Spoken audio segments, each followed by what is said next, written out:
this is an iHeart podcast. Guaranteed human. It's an Olympics you'll never forget. Prime time in Milan. The moments. Chloe Kim with the gold medal flex. The stars. Ilya Malinin. Out of this world. The spectacle from beautiful northern Italy with very special guests every night of the Olympics. Experience the world's biggest show. Prime time in Milan. Tonight, 8/7 Central on NBC and Peacock. Why have we asked our contractor we found on Angie.com to be our kids' legal guardian? Because he took such good care when redoing our basement that we knew we could trust him to care for our kids, all 8 of them, should something happen to us. Are you my dad now? No, sorry, I do basements. Connecting homeowners with skilled pros for over 30 years. Angie, the one you trust to find the ones you trust. Find pros for all your home projects at Angie.com.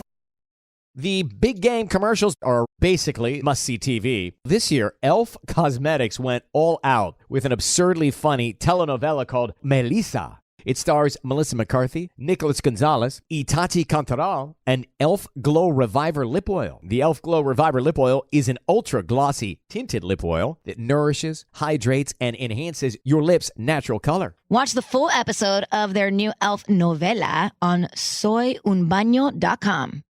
Well, the holidays have come and gone once again, but if you've forgotten to get that special someone in your life a gift, well, Mint Mobile is extending their holiday offer of half off unlimited wireless. So here's the idea. You get it now, you call it an early present for next year. What do you have to lose?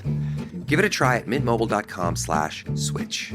Limited time, 50% off regular price for new customers. Upfront payment required. $45 for 3 months, $90 for 6 months, or $180 for 12-month plan. Taxes and fees extra. Speeds may slow after 50 gigabytes per month when network is busy. See terms.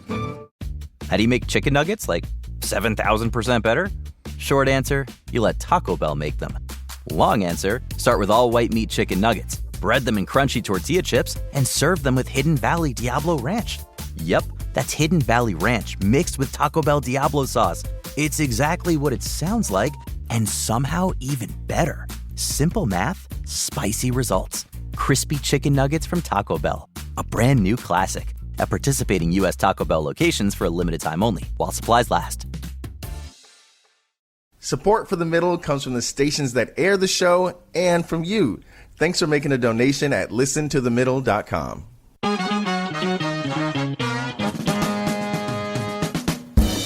Welcome to The Middle. I'm Jeremy Hobson, along with our house DJ Tolliver. And Tolliver, it's our birthday. We are officially 2 years old as a weekly show. God. Are we teething yet?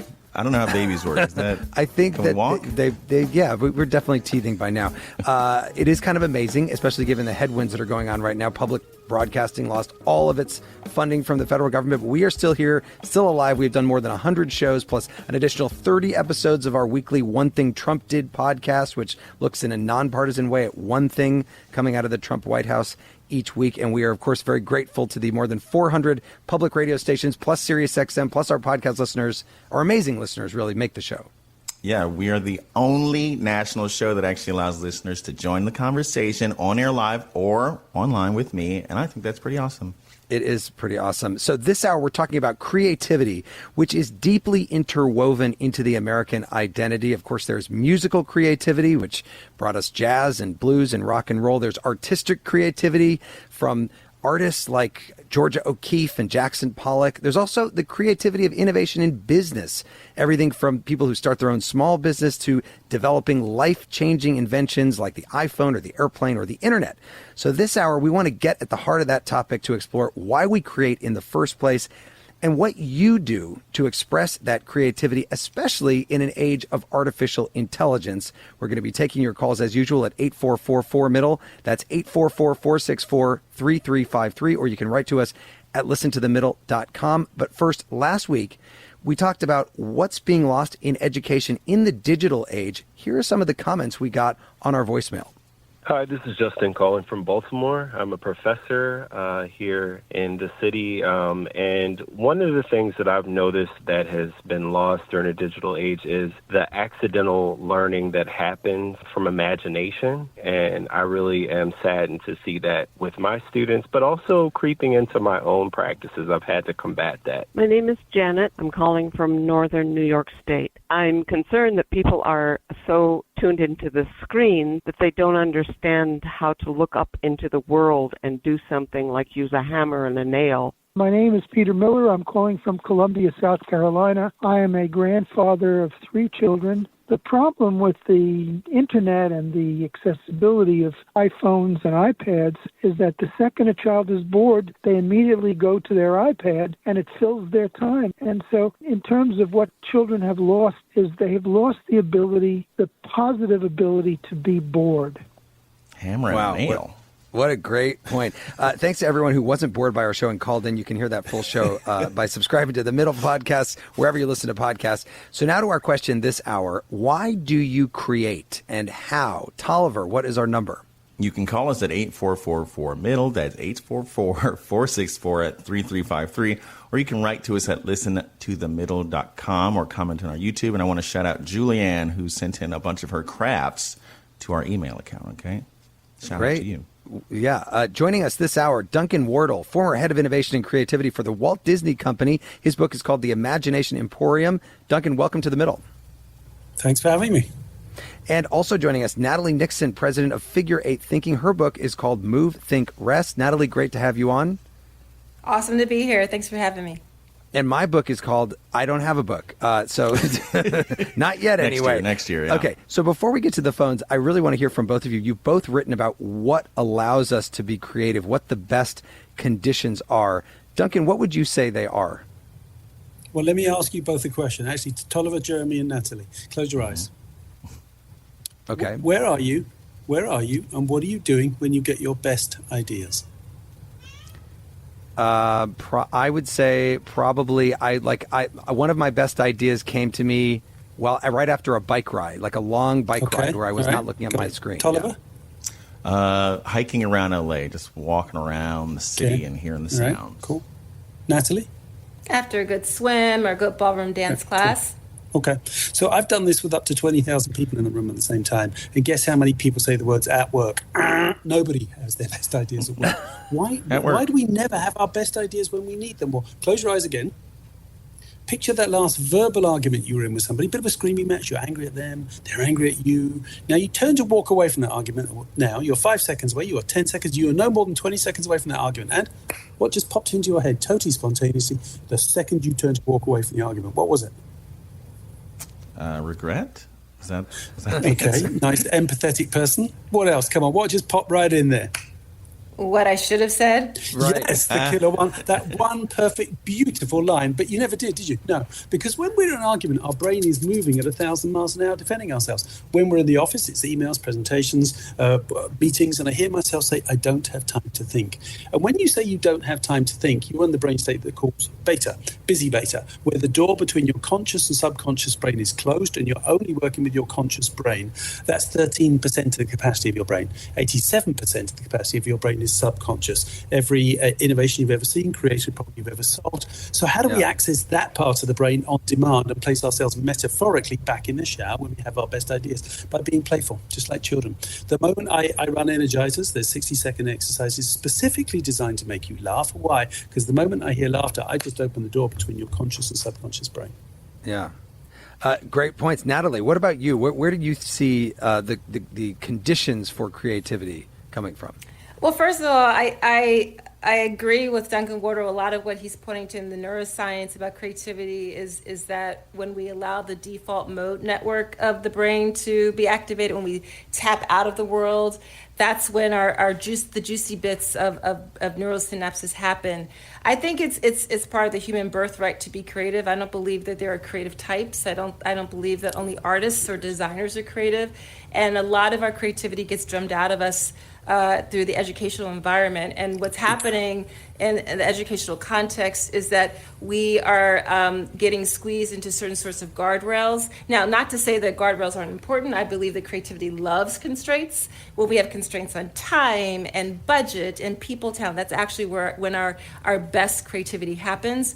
But what's also happening in our educational system is that we're sapping out curiosity, and we lean into certainty versus curiosity. We lean into what's the answer instead of the process. So any conditions that allow us to grapple with the gray, to grapple with liminal space, to be brave enough to say, I don't know, this is when we're on the precipice and the verge of discovery. It also means that sometimes we have to ask for help, which often means we lead to better collaborations. And there's a lot better creative output that can happen when I'm with the three of you than if I'm just by myself tinkering away trying to figure something out. So the best conditions for creativity actually are when there are constraints, are when we can be with people who don't think like us, who ask different sorts of questions, and who actually want us to ask questions, want us to ask the obvious child's gaze question. That's when the juicy bits, as I like to say, begin to happen. Okay, so being surrounded by people that don't think like you, let me ask you this, Duncan. Is there something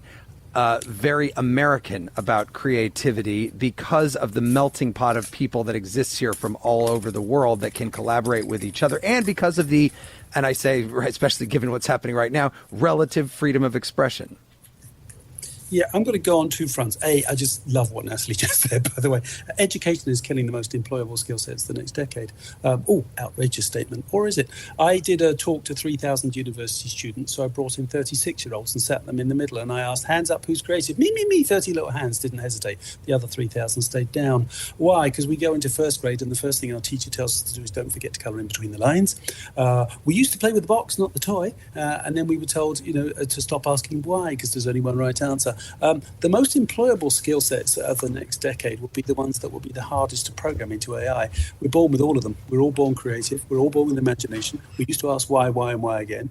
We all have an amazing intuition. We all have empathy. But these are getting squeezed out by education, sadly. But onto the other one. Diversity is innovation. If somebody doesn't look like you, they don't think like you.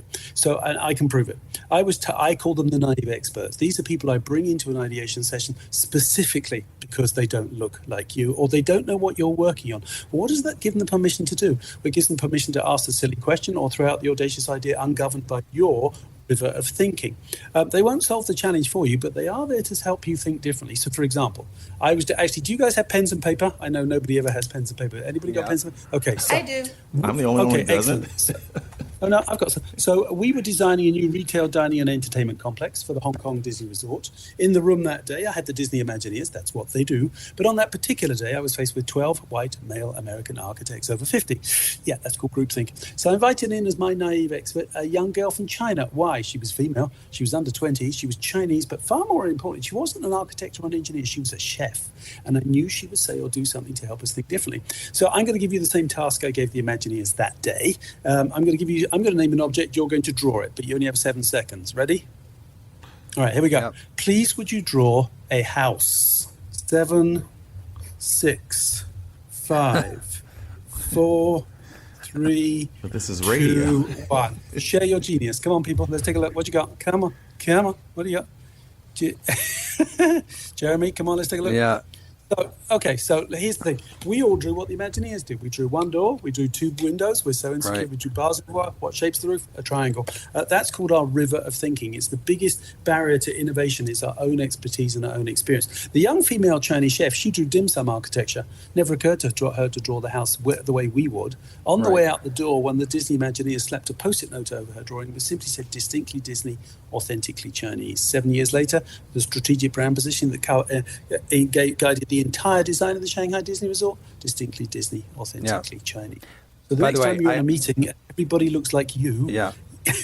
Don't. Yeah, you want to have the diversity. Okay, so, and I wonder how our listeners who are on the phone waiting, how their houses look. But Tolliver, the American Psychiatric Association came out with a survey and found that Americans who rate their mental health as very good or excellent tend to spend more time on creative activities, including playing music. Yeah, I can confirm it helps mostly. Listen here to jazz legend Nina Simone talking about creativity in a TV interview in the 1960s. An artist's duty, as far as I'm concerned, is to reflect the times. I think that is true of painters, sculptors, poets, musicians. As far as I'm concerned, it's their choice. But I choose to reflect the times and the situations in which I find myself. That, to me, is my duty. So I don't think you have a choice. How can you be an artist and not reflect the times? Fun fact, my cat was just in my lap, and her name is Nina Simone. Oh my God, that's amazing. You know, my most proud thing, you know. Okay, so that I will tell you that one of my good friends' cat is named Patricia Arquette. So that's a good one too. Yeah, we'll be back with your calls coming up on The Middle. It's an Olympics you'll never forget. Prime time in Milan. The moments. Chloe Kim with the gold medal flex. The stars. Ilya Malinin. Out of this world. The spectacle from beautiful northern Italy with very special guests every night of the Olympics. Experience the world's biggest show. Prime time in Milan. Tonight, 8/7 Central on NBC and Peacock. Why have we asked our contractor we found on Angie.com to be our kids' legal guardian? Because he took such good care when redoing our basement that we knew we could trust him to care for our kids, all 8 of them, should something happen to us. Are you my dad now? No, sorry, I do basements. Connecting homeowners with skilled pros for over 30 years. Angie, the one you trust to find the ones you trust. Find pros for all your home projects at Angie.com. Ever wonder why so many people regain weight after stopping a GLP-1? Up to 40% of the weight lost can come from lean muscle. This weakens the body, slows metabolism, and makes it easier to put the pounds back on, creating a cycle of dependency. Prolon's 5-day fasting-mimicking diet offers a drug-free way to maintain results and support long-term metabolic health. In just 5 days, it activates fasting pathways to burn fat, protect muscle, and rejuvenate cells, all while letting you enjoy real food. Get 15% off plus a $40 bonus gift when you subscribe at prolonlife.com/iHeart. That's prolonlife.com/iHeart. You see it instantly. It's Coldwater Creek, the mark of exceptional workmanship and signature touches inspired by a Mountain West heritage. Distinctive styles created from quality fabrics, silhouettes perfected with just the right drape, feel-good fits offering ease of movement, and thoughtful details to elevate your look. Coldwater Creek's authenticity is embodied in every piece, embracing its confident spirit that carries through to today. Discover Coldwater Creek clothing, designed to fit your life the way you want. For a wardrobe you can count on season after season, visit coldwatercreek.com. Shop the new spring collection at 20% off $75 or more with code IHEART20. Welcome to the A Building. I'm Hans Charles. I'm Menelik Lumumba. It's 1969. Malcolm X and Martin Luther King Jr. had both been assassinated, and Black America was at a breaking point. Rioting and protests broke out on an unprecedented scale. In Atlanta, Georgia, at Martin's alma mater, Morehouse College, the students had their own protest. It featured 2 prominent figures in Black history, Martin Luther King Sr. and a young student, Samuel L. Jackson. To be in what we really thought was a revolution. I mean, people were dying. 1968, the murder of Dr. King, which traumatized everyone. The FBI had a role in the murder of a Black Panther leader in Chicago. This story is about protest. It echoes in today's world far more than it should, and it will blow your mind. Listen to the A Building on the iHeartRadio app, Apple Podcasts, or wherever you get your podcasts. This is The Middle. I'm Jeremy Hobson. If you're just tuning in, The Middle is a national call-in show. We're focused on elevating voices from the middle, geographically, politically, and philosophically, or maybe you just want to meet in the middle. Although this hour we're not doing a very political topic, so really anybody is welcome. We are asking you, why do you create and how? Tolliver, what is the number to call in? It's 8444-MIDDLE. That's 844-464-3353. You can also write to us at listentothemiddle.com or on social media. I'm joined by Duncan Wardle, former head of innovation and creativity for the Walt Disney Company, and Natalie Nixon, president of Figure 8 Thinking. Before we get to the phones, we've talked about it just a little bit, but let's talk about AI. Natalie, can AI be used to make us more creative, or does it keep us from using our imagination? It's a choice, it's a decision, and we have an opportunity to really use AI to leverage what makes us uniquely human. And we've all heard references to AI as the co-pilot, AI as the co-creator. AI is only as good as the questions that the coders ask initially, right? And it's definitely only as good as the questions and the imagination that we allow to take over when we use AI. I love a great dictation app. It saves a lot of time. What I think is really important is to kind of reframe the way we've been thinking about AI and technology. We have a tech crush. We're infatuated with the technology / terrified of it. I really think we're actually in the middle of a human revolution, not a technology revolution. I think we've got it a bit flipped. The opportunity, if we play our cards right, is to embrace the spaciousness, the liminal space that opens up to us because we can get tasks completed so much more quickly and because we can get questions, answered so much more quickly. There's the so what that we have to ask. It allows for more time for collaboration, for critical thinking, and to understand that while most of us run the other direction from ambiguity and liminal space, it's actually, for most of us, when we reflect back in our lives and our careers, it's when we are at the precipice of the unknown, when we have to really forge our way through the gray, wrestle with that ambiguity, that it requires us to do some backcasting, rely on past experiences, ask for help, take a courageous leap, and with each step venture forward into new possibilities. So the artificial intelligence is it's a tool, right? And I think sometimes listen, I don't have a dystopian view of the technology. I don't have a utopian view of the technology. I think that we have to be a heterotopic view of the technology, and be consciously critical of it. Yeah. Every single phone line is full, so let me get to a caller. Madison is in Tampa, Florida. Madison, why and how do you create? I create to express myself and my passions. I crochet to make something to show someone I care, or just to make an idea become reality. I write poetry to express my emotions, similar to singing. I paint because I want to see these colors make a shape or a form of something that makes me happy. Or I draw data because I want to know why something happened the way it did. And do you find that you have enough time to do it these days? Oh, that is hard. It's a lot harder to manage. I've definitely had to cut back on it. When I was not an adult with a full-time job or even in college, I had way more time. But I find that I have to make it. Otherwise, I don't want to say not like a person or myself, but I don't feel complete, that is. Yeah. Madison, thank you for... Yeah, go ahead, Natalie. Can I... was your name Madison? Madison is there, yeah. Yeah, Madison. So thank you for sharing those really specific examples. One of the reasons I wrote Move, Think, Rest is because I realized that a lot of our best work is happening when we step away from the desk. And Move, Think, Rest is an opportunity to redesign time and space so that we intentionally make time to do all the examples. When Duncan asks us, close your eyes and when was the last time you were creative, notice that a lot of us had activity, walking, movement attached to that.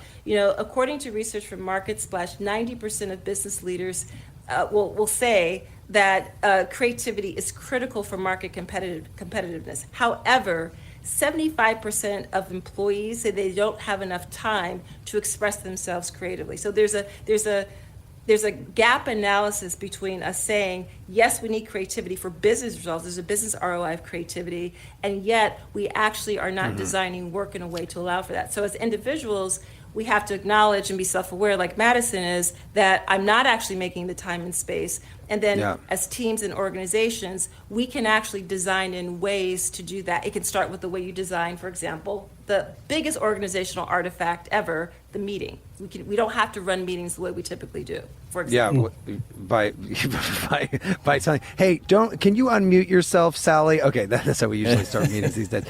Michael is calling from Rochester, Minnesota. Michael, welcome to The Middle. Why do you create? Hello, thanks for having me. I actually am not an artist. I don't do anything really even remotely related to art. And I create to give myself joy and to also kind of keep my mind active, and then to teach my kids how to do things. Because what I do to create is come up with improvised solutions to any household issue that might be. Like, we had to pick some apples from the 40-foot tree the other day, so we got a pickle jar and some string and some hangers and bamboo garden stakes, and we lashed it together, and we pulled the string and it pushed the wires of the hanger together, and we were able to pluck them. And in a day when so much is online and so many answers are there, this is, I think, important. Yeah, using your hands, figuring out a solution to a problem. Michael, thank you for that. Duncan, not every person, this is the whole point of this, is not every person who's a creator is an artist or a musician. This is something you have to use in everything in life. Yeah. I define creativity as the ability to have an idea. We all do that 100 times a day. I define innovation as the ability to get that idea done. That's the hard part. But we all learn different ways, and it's about appealing to all three. So let me ask you a question. I'm going to ask you to close your eyes. Go on, more homework. Close your eyes. Okay. Close your eyes. All right, I'm going to ask you a question. How many days are there in September? 30. 30. Keep your eyes closed. I want you to think about how you knew the answer to that question. How did you learn? How did you remember it? Or what could you see right now with your eyes closed? It was the day I was born. Okay. October has 31 days because of Halloween. Jeremy? 30 days has September, April, June, and November. Yeah. Gotcha. Tolliver? Halloween is October 31st. Okay, Halloween. Okay. So I'll do this with you. You can open your eyes. I do this with huge audiences. 30% of the audience will do exactly what Jeremy just did. 30 days, have September, blah. They've just told me they learn by listening. They're auditory learners. How do I know that? Because Jeremy was 6. How does he remember it? Because he heard it. Then you've got another 30% of the audience that will count their knuckles. January, February, March, April, May, June, July. Those are kinesthetic learners. They learn by doing. And then 40% of the audience will go, no, I could just see a calendar with the word September. And they're your visual learners. And so I designed the book to appeal to all three. Because when you see a book in an office, where is it? It's on the bookshelf. I don't have time to read it. My boss needs this by 2 o'clock. So I have a contents page which basically says, it's like my mum's cookbook. You want shepherd's pie? It's on page 67. So it says, have you ever been to a brainstorm where nothing ever happened? Go to page 12. Work in a heavily regulated industry? Go to page 64. And then there's QR codes. For Germany, it's Spotify playlists. For visual learners, there's animated videos. I will pop out of the book as a cartoon character and make the process fun for you, but actually teach you how to use the tools. And then for the kinesthetic learners, the back page is fully integrated AI. You can ask the book a question how to solve a specific challenge with a specific tool in the book, and the book will answer you straight away. And I think it's about appealing to all three learning styles, and so often we don't. We just appeal to one or the other. Can I build on something Michael said? I love that Michael said that I create through problem solving, right? Through improvisation, because I think Duncan and I started out by saying creativity is not something only artists are great at.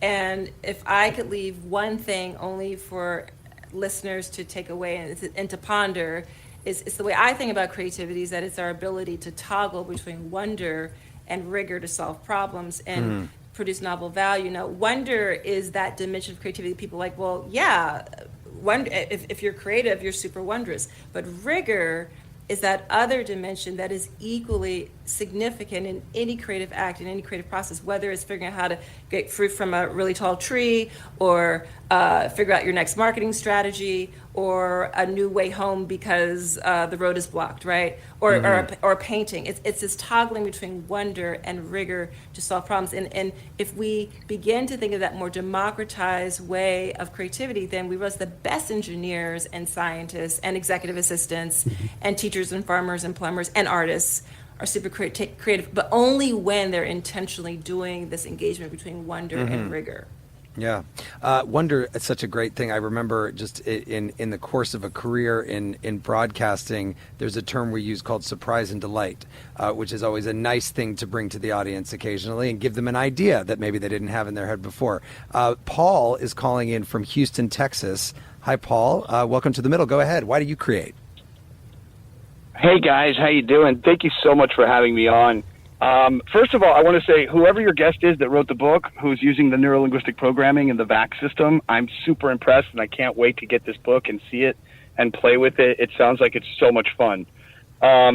My comment on why I create, I believe it's the answer for what humanity is in its essence, and that is why the question of asking why.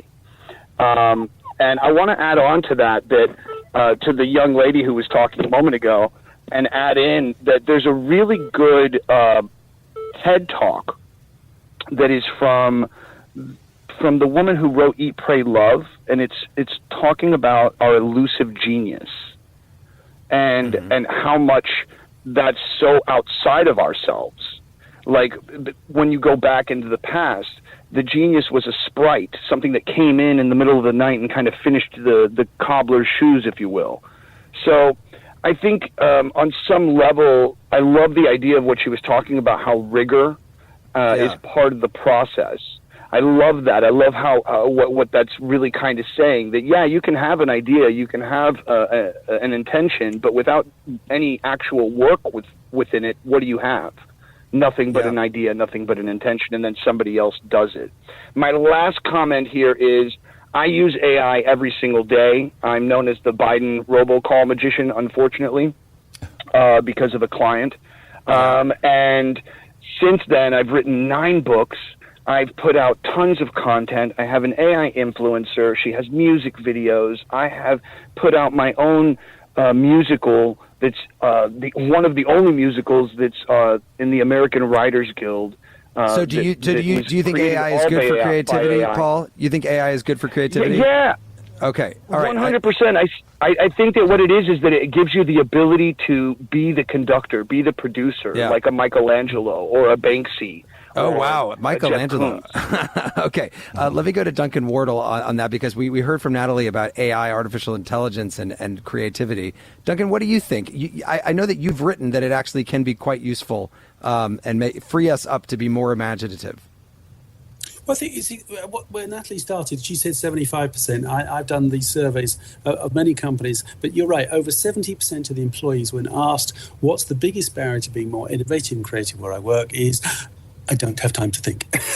And simply by giving time to think, right, where you are when you're in the shower, when you have your best idea. AI is about to give us time to think. And I'll make a prediction for, about 150 years from now. When we were small kids, we used to remember the phone numbers of everybody we knew.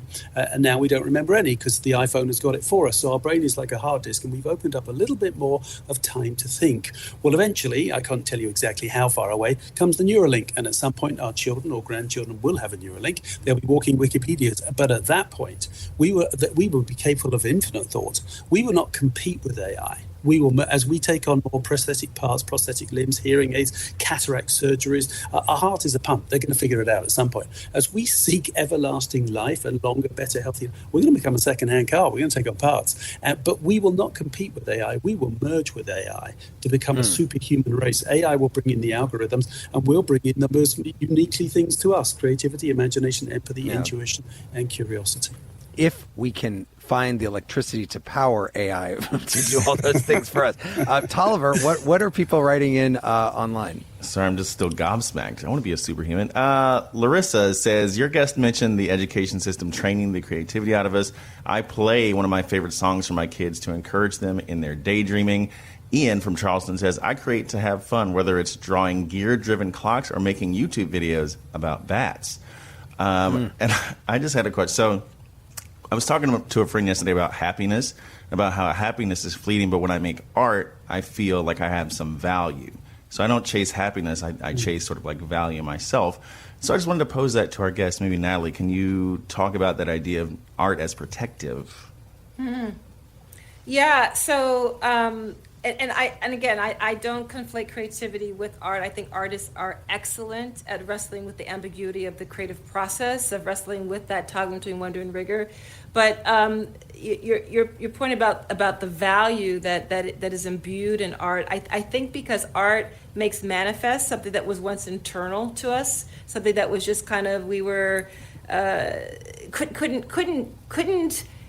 We had to get it out of us in some way, right? And sometimes it's through music, sometimes it's through movement, sometimes it's through words, sometimes it's through tinkering, sometimes it's just, for example, I made it my job title. I'm a creativity strategist. I did a mashup between two dimensions of my work and myself that I love and that I'm excellent at. And I've made manifest something that wasn't real 8 years ago, right? That's a creative process. So that's the value that it gives.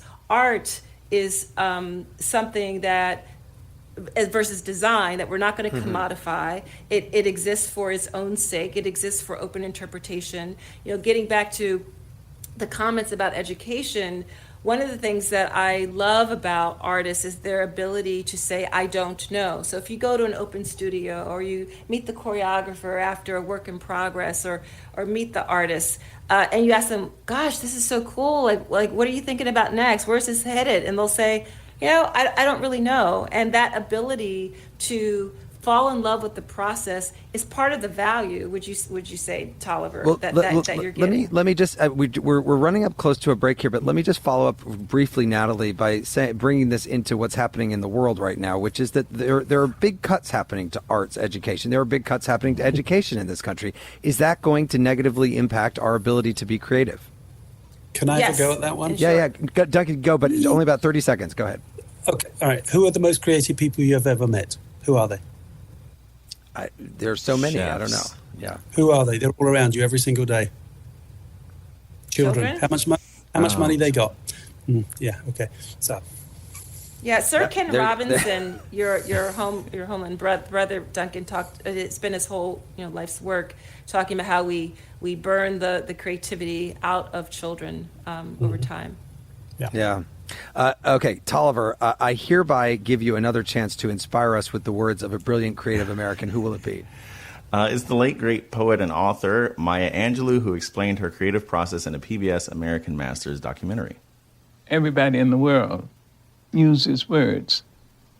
Uses how are you, fine, thank you, verbs, adverbs, adjectives, nouns, pronouns.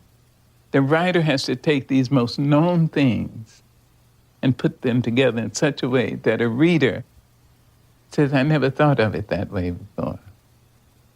It's hard. It's a challenge. And I know many writers, and I'm one, who says, Lord, are you sure you wanted me to do this? Wow, what an amazing clip, Tolliver. Yeah, honestly, I mean, I've admired Maya forever, and, she lives on in all of us. Absolutely. And we've got more of your calls about creativity coming up on The Middle. It's an Olympics you'll never forget.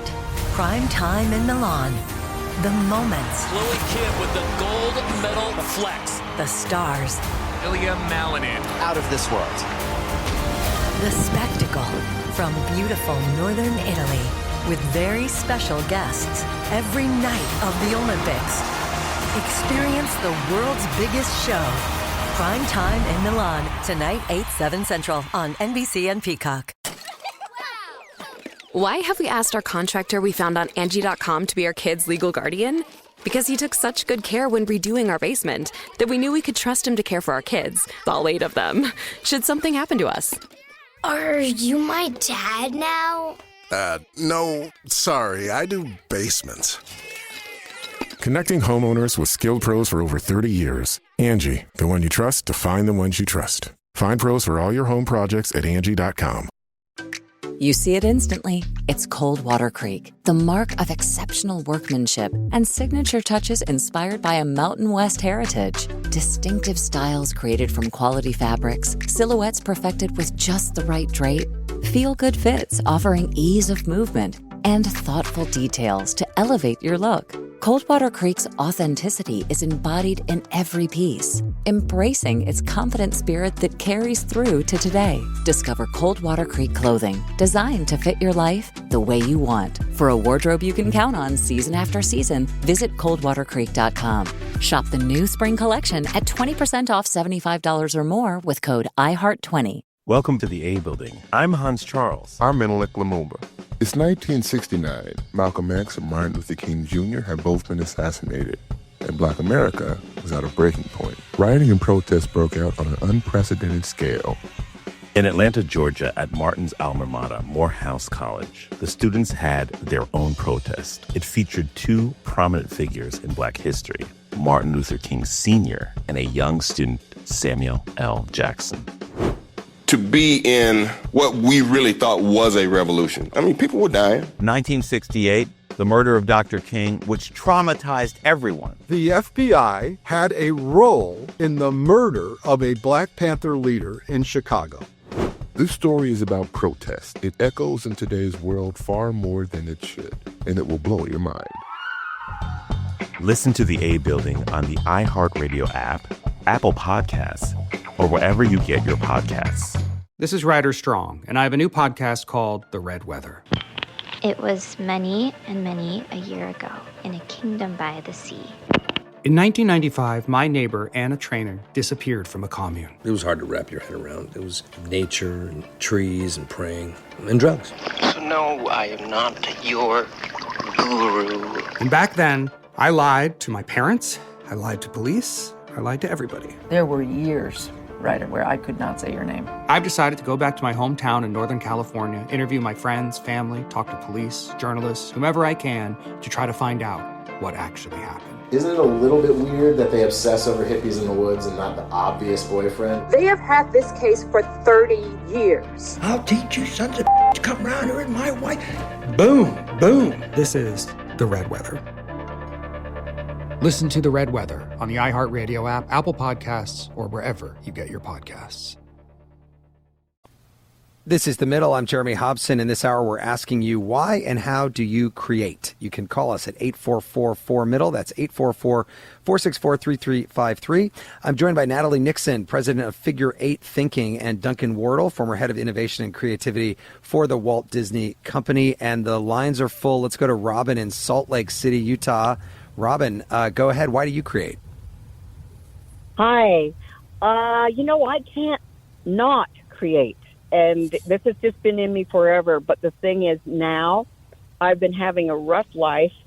And now the reason is it's an outlet. It's a release. And it also helps me to work through the problems. I can work through the artistic process and work solving those and focus on that.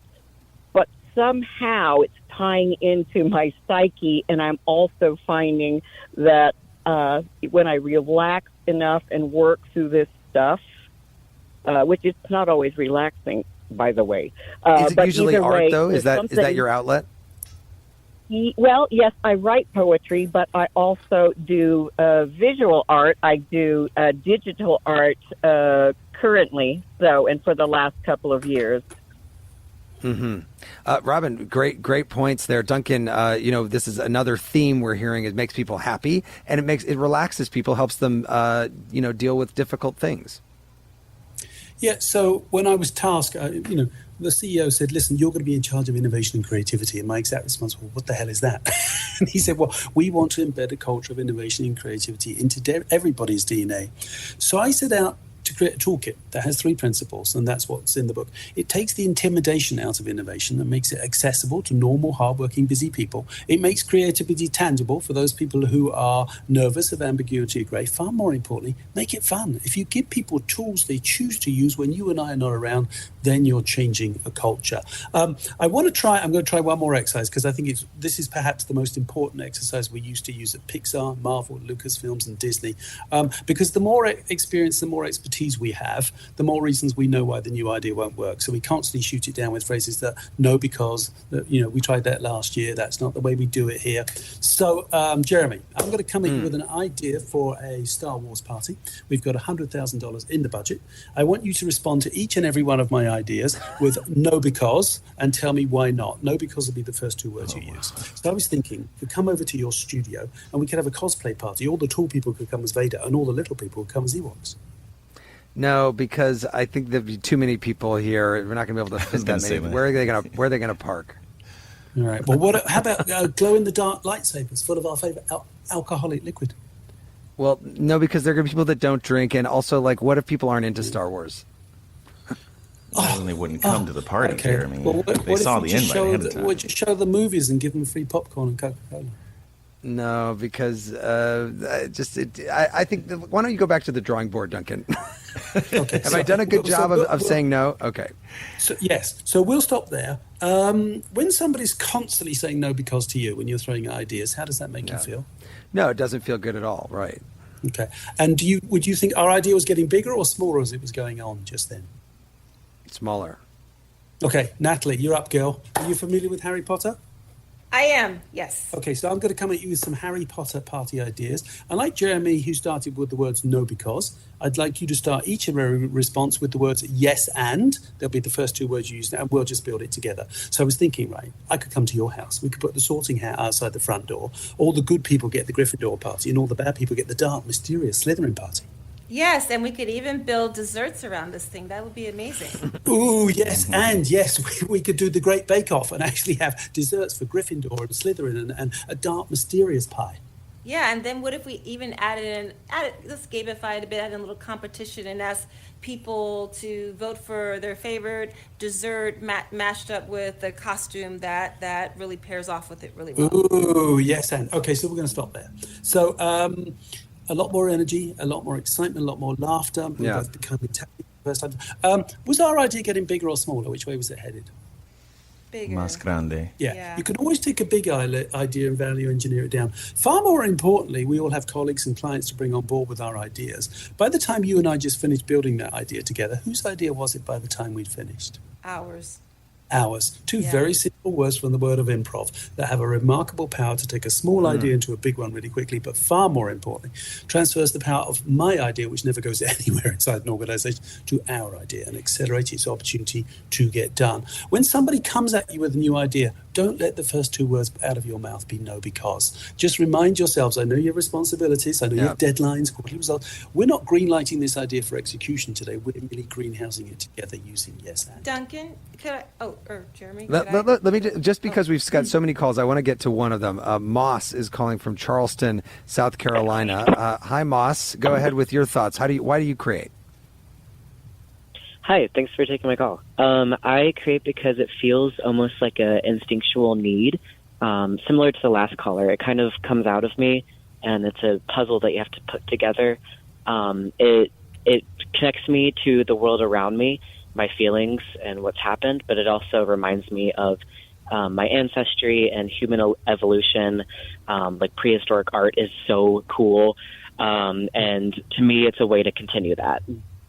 And what do you do to create? What's your creative outlet? Well, right now I'm studying to be a tattoo artist and just started an apprenticeship, and I'm stoked for it. I also love to dance and make music and go to live shows. Music is probably my favorite outlet. And I also like to write. I like to write songs and poems. Mm-hmm.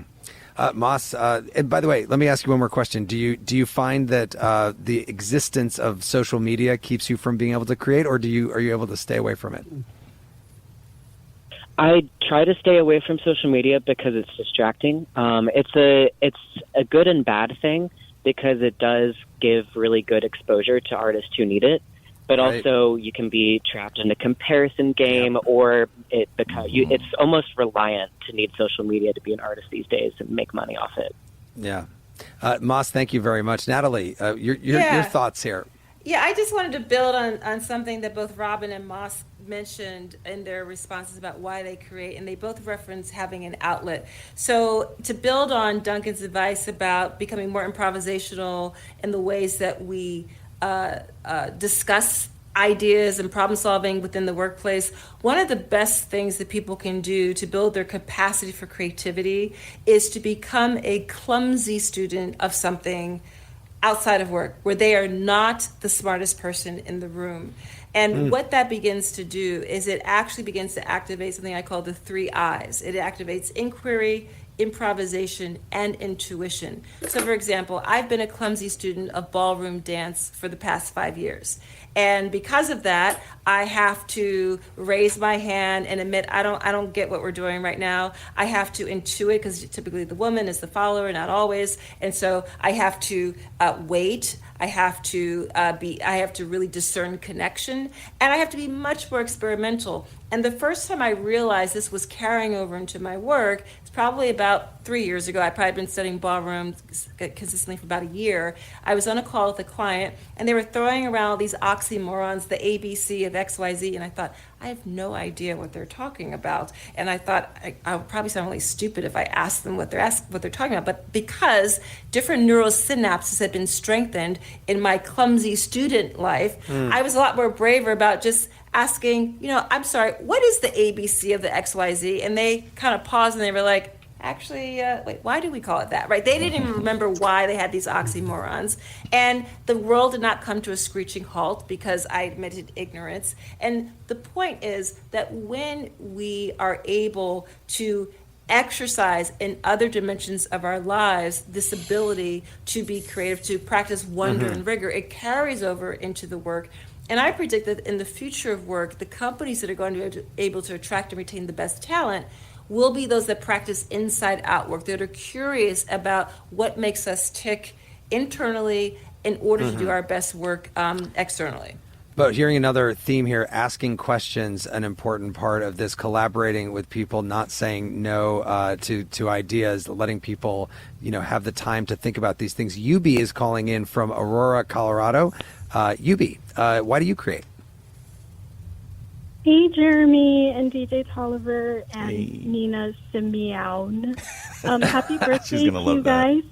I am create because that's kind of my place where I recharge or try to recharge right now in the middle of the news cycle and all the stuff that's going on in popular culture. And so it's kind of my way of making sense of the gray and trying to understand it and to not be scared of it. And do you feel like it is useful in your work, or is it just an outlet for you to relax? Like, does it help you make your living? Absolutely. Yeah, I actually left my job as an immigration paralegal and started my own paralegal consultancy afterwards because I saw the opportunity to assist more attorneys and more legal teams. And I also became an AI prompt engineer. So I really listened to what one of your guests was saying about how AI is very much a tool and is only as good as the prompts that you give it. And so I actually started like a group session with Black women freelancers so that they could understand that when you talk to ChatGPT or when you interact with it, the more creative and specific you are with your prompts, the better gold it pops out. And so it very much, creativity is how I exist in the world. I don't know any other way to not be creative. If that makes sense. Yeah, Yubi, thank you very much for that. Duncan, I kind of wonder, we've heard from a lot of people that go to art or that are artists, but small business in this country is so driven by the ability to be creative and think outside the box. Yeah, look, again, I can't paint. I can't dance. I don't write poetry. Do I consider myself a creative person? Yeah, but can I paint? Can I write music? No, absolutely not. I can have some mad ideas. I think sometimes it's about breaking rules. What if there's a tool to sort of metaphorically? Walt Disney was a genius, right? Yeah. He wanted to pump mist into the theatre during Fantasia. He wanted heat pumped in, and the theatre owner said, "No, Walt, that's not the way we do it here." So, Walt, step one, if you're working on something next week, an entrepreneur, for example, just write down the rules of the industry in which you work. So, Walt wrote down the rules of going to a movie theatre. I must sit down. It is dark. I must be quiet. I must go at a set time. I, Walt, can't control the environment. So then you list the rules. Don't think about them, or you'll start thinking of all the reasons you can't break them. Then pick one and ask the most audacious, provocative, outrageous what-if question. The more outrageous your what-if question, the further out of your river of thinking, your experience and expertise, you'll jump. So he said, well, what if I could control the environment? Well, he couldn't, and that wasn't outrageous enough. So he said, well, what if I take my movies out of the theatre? Now, if you know the answer, you're iterating. If it makes you nervous, you're innovating. So he said, well, how are you going to do that, Walt? They're two-dimensional. They fall over. What if I made them three-dimensional? Well, how are you going to do that, Walt? Well, what if I just had people in costume? I could have pirates and princesses and cowboys. But, Walt, you can't have Cinderella standing next to Jack Sparrow. Well, what if I put each of the characters in a different land? Ooh, wait, what if I call it Disneyland? Boom, we're done here. Now, I know people listening will say, we don't have the resources of Disney, and that's of course you don't. But I'll give you a tiny example because I want you to know the tool can work for you too. There was a tiny company in Great Britain in the late 60s that used to make glasses that we drink out of. They found too much breakage and not enough production. So they went down to the shop floor, observed the industry, observed the process of where they worked, and wrote down the rules. 26 employees convey about 12 glasses to a box, glasses separated by corrugated cardboard, glasses wrapped in newspaper, employees reading the newspaper. So somebody asked the most absurd what-if question of all, what if we poke their eyes out? Well, that's against the law and it's not very nice. But because they had the courage to ask the most absurd what-if question of all, the lady sitting next to him immediately jumped out of her river thinking, said, well, wait a minute, what if we just hire blind people? Production up 26%, breakage down 42%, and the British government gave them a 50% salary subsidy for hiring people with disabilities. So it's not about breaking the rules, it's about breaking the rules metaphorically. And again, it's about giving people tools because we're all asked to get into a room and have a brainstorm, but we don't teach people how to do it. I feel like you've told that example before in your career. You got all the facts down, Duncan. See, I was a great rule breaker. But here's the thing. People in legal are told they're not creative. People in IT are told they're not creative. People in finance are told they're not creative. Oh, the creatives. I'm sorry. I agree with Natalie completely. Everybody's creative. Yeah. I just want to do one sentence from somebody. Elle in Nashville says, when I create, it feels like I'm tapping into the full human experience, reaching backwards and forwards through humanity. And I just thought that was a particularly creative response. Very nice. Yes. I'm gonna sneak in one more call here, and it's going to be Alicia, who is in Irwin, Pennsylvania. Alicia, tell us, why do you create? Well, I have a portrait photography studio. I had it for 45 years, and I was the only female studio owner when I opened my studio. To me, photography can be either a stiff image or a work of art. That depends on how the person behind the camera is able to capture the essence of the subject. That comes with the posing, the lighting, knowing the rules, but not directing exactly how it has to be, but letting the person act the way they feel like acting and capturing the expression, their soul. That to me is art. I always think that I think before I click, because just to capture the image, I need to make sure that I have what I want to get in front of my camera. Now, to me, AI is a tool the same way that my camera is a tool.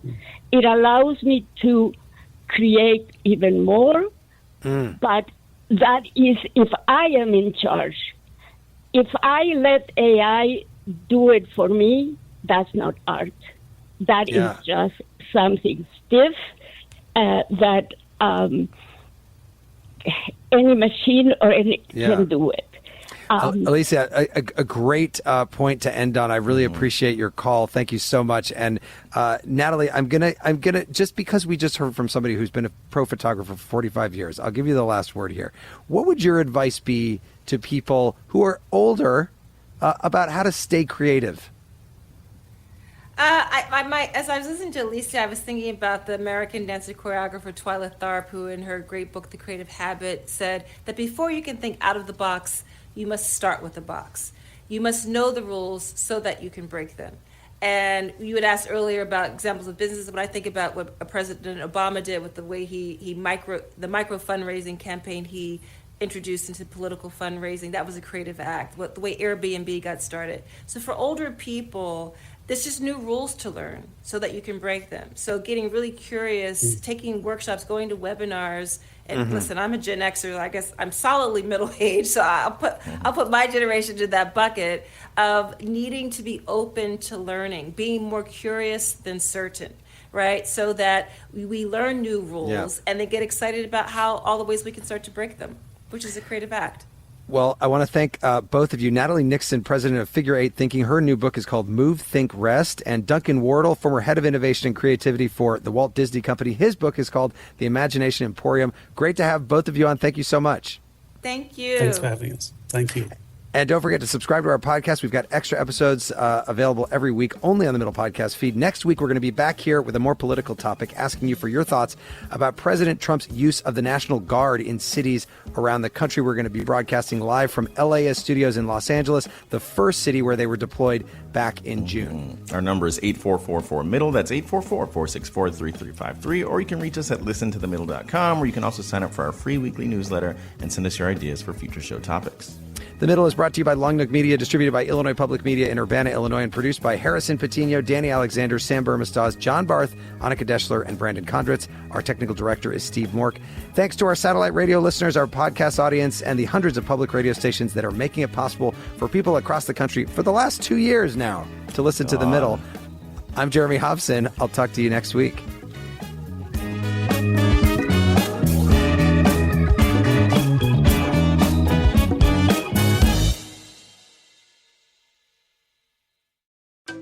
You see it instantly. It's Coldwater Creek, the mark of exceptional workmanship and signature touches inspired by a Mountain West heritage. Distinctive styles created from quality fabrics, silhouettes perfected with just the right drape, feel-good fits offering ease of movement, and thoughtful details to elevate your look. Coldwater Creek's authenticity is embodied in every piece, embracing its confident spirit that carries through to today. Discover Coldwater Creek clothing, designed to fit your life the way you want. For a wardrobe you can count on season after season, visit coldwatercreek.com.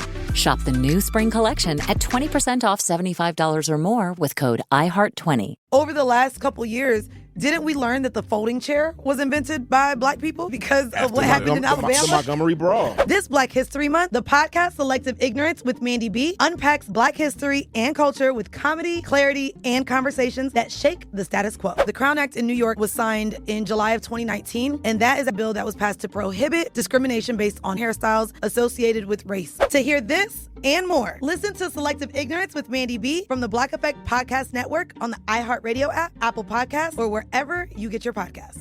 1969. Malcolm and Martin are gone. America is in crisis. And at Morehouse College, the students make their move. These students, including a young Samuel L. Jackson, locked up the members of the Board of Trustees, including Martin Luther King Sr. It's the true story of protest and rebellion in Black American history that you'll never forget. I'm Hans Charles. I'm Menelik Lumumba. Listen to The A Building on the iHeartRadio app, Apple Podcasts, or wherever you get your podcasts. This is Ryder Strong, and I have a new podcast called The Red Weather.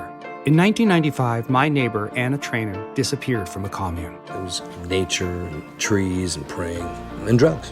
So no, I am not your guru. And back then, I lied to everybody. They have had this case for 30 years. I'm going back to my hometown to uncover the truth.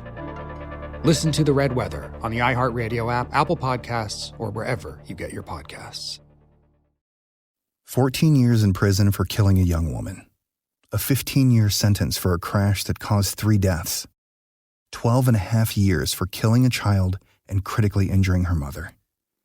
All true stories, all caused by marijuana-impaired drivers. No matter what you tell yourself, if you feel different, you drive different. So, if you're high, just don't drive. Brought to you by NHTSA and the Ad Council. This is an iHeart podcast. Guaranteed Human.